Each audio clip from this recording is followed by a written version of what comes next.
2026 월드컵 예선의 맥락에서 세계 최고의 선수 손흥민과 함께 한국 대표팀이 중국에 출연하면서 상당한 열기를 불러일으켰습니다. 위르겐 클린스만 감독이 이끄는 축구대표팀은 오는 21일 중국 선전 유니버시아드 스포츠센터에서 개최되는 2026 북중미 월드컵 아시아 지역 2차 예선 2라운드에서 중국 대표팀을 상대한다. 객관적인 전력에서 한국의 절대 우세다. 한국의 피파 랭킹은 24위로 아시아 3위지만 중국은 79위로 아시아에서도 11위다. 한국은 11회 연속 월드컵 본선을 노린다. 중국은 본선 진출국이 32개국으로 늘어난 2026년 북중미 월드컵에서 첫 본선 진출을 노린다. 한국 A대표팀이 중국 원정을 가는 것은 2017년 3월 창사 참사 이후 6년 만이다. 당시 울리 슈틸리케 감독이 지휘했던 한국은 2018 러시아 월드컵 최종 예선 6차전서 중국에게 0대1 패배를 당했다. 한국 대표팀의 중국 원정 역사상 첫 패배였다. 중국 대표팀에 부임한 마르첼로 리피 감독의 첫승 제물이 됐다. 중국전 패배로 슈틸리케 감독은 엄청난 경질 압박을 받았다. 당시 뛰었던 선수 중 남아있는 선수는 김진수와 황희찬이 유의하다. 손흥민은 경고 누적으로 중국 원정에 함께하지 못했다. 중국에서도 유럽 빅클럽에서 뛰는 한국 선수는 인기가 높다. 특히 중국에서 순시민으로 불리는 손흥민의 인기는 절대적이다. 중국은 프리미어리그에서 뛰는 선수가 없다. 과거 동탕저우가 맨체스터 유나이티드에 입단했지만 티셔츠 판매용이라는 굴욕을 들었다. 세계 최고 프리미어리그에서 득점왕을 차지한 손흥민을 보면서 중국은 대리만족을 느끼고 있다. 순시민이 알고 보니 중국 민족의 후예라는 황당한 주장이 나오는 것도 그만큼 손흥민의 활약을 인정하기 때문이다. 텐센트 스포츠는 한국의 선수 몸값 총합은 1억 8,755만 유로, 약 2,644억 원로 2억 유로에 가깝다. 중국은 1,180만 유로, 약 166억 원로 아시아 10위에 턱걸이했다. 한국의 가치가 중국의 17배가 넘는다. 심지어 손흥민 한 명의 가치가 중국 대표팀 23명의 선수 합보다 많다며 놀라움을 감추지 못했다. 특히 손흥민과 중국 최고 선수 우레이의 비교가 놀랍다. 이 매체는 7월 바이에른 뮌헨으로 이적한 김민재가 6천만 유로, 약 846억 원로 한국 선수 중 몸값이 가장 높았다. 이어 프리미어리그에서 8골을 넣고 있는 손흥민이 5천만 유로, 약 705억 원로 뒤를 따르고 있다.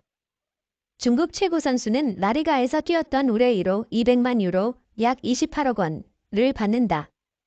손흥민이 우레이보다 무려 50배 비싼 선수라며 놀라움을 감추지 못했다. 객관적 전력에서도 한국의 우세를 점쳤다. 이 매체는 한국은 13명이라는 엄청난 해외파가 있다. 중국 해외파는 우샤오콩 1명이고 그나마 튀르키예 2부 리그에서 뛴다. 물론 과거 우레이가 라리가 에스파뇰에서 뛰었던 경험이 있지만 한국과 비교조차 할 수 없다. 중국은 한국과 격차가 너무 커서 정면 대결은 금물이다. 승리는 어렵겠지만 무승부로 버티는 것은 불가능한 일이 아니다라며 중국의 선전을 주문했다. 오늘 우리는 이적 시장에 대한 흥미로운 이야기에 깊이 파고들 것입니다. 토트넘 호스퍼가 대단히 큰 거래를 계획하고 있습니다. 그들의 주요 목표는 브라질 축구의 밝은 별, 손흥민의 대체자로 여겨지는 라피냐인 것 같습니다. 그러나 거기서 멈추지 않고 이 거래의 가치는 거대하다고 여겨져 국제 이적 시장을 흔들 만큼 충분합니다.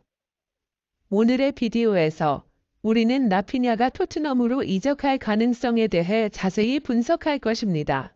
그의 특별한 축구 기술부터 이 선수의 서명을 얻기 위해 토트넘이 직면할 수 있는 도전까지.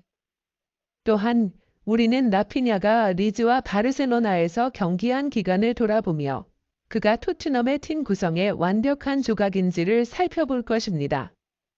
그리고 무엇보다도 여러분의 의견을 듣고 싶습니다.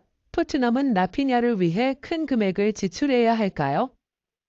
여러분의 의견을 아래 댓글에 남겨주세요. 구독 버튼을 누르고 알림을 켜서 저희의 최신 업데이트를 놓치지 마세요. 이제 오늘의 비디오에서 이 이적 거래에 대해 더 깊이 탐구해 볼까요? 오른쪽 윙포워드로 뛰는 라피냐는 강력한 왼발 슈팅으로 유명하죠. 그는 단순히 골을 넣는 것뿐만 아니라 뛰어난 플레이 메이킹 능력을 가지고 있어 토트넘의 큰 보탬이 될 거예요. 그의 빠른 역습 능력은 분명히 토트넘 팬들을 흥분시킬 거예요. 그리고 가장 중요한 것, 이 이적료에 대해 여러분은 어떻게 생각하나요? 토트넘이 정말 큰 걸음을 내딛고 있는 거죠. 하피냐는 2020에서 21 시즌부터 두 시즌을 리즈에서 보내며 프리미어리그 무대를 경험했다. 첫 시즌에는 리그 30경기에서 6골을 터뜨렸고 다음 시즌에는 11골까지 기록을 늘렸다. 측면에서 크랙 역할을 하는 하피냐의 모든 B클럽이 관심을 보였고 하피냐는 바르셀로나를 택하며 스페인으로 떠났다. 하지만 바르셀로나에서는 좀처럼 이전의 날카로운 경기력을 보여주지 못하고 있다. 하피냐는 지난 시즌에 리그 36경기에 나서며 7골에 그쳤다. 올 시즌도 리그 9번 출전 중 선발은 3회뿐이며 득점도 2골이 전부다. 자연스레 바르셀로나를 떠날 것이란 소식이 전해지고 있다. 이런 가운데 토트넘 이적설이 등장했다. 토트넘은 1월 이적 시장에서 공격진 보강을 꿈꾸고 있다. 손흥민이 최전방 스트라이커로 최고의 활약을 펼치면서 윙포워드를 우선 타깃으로 정했다.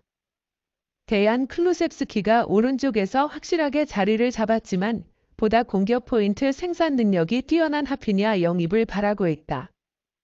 토트넘의 의지는 확실하다.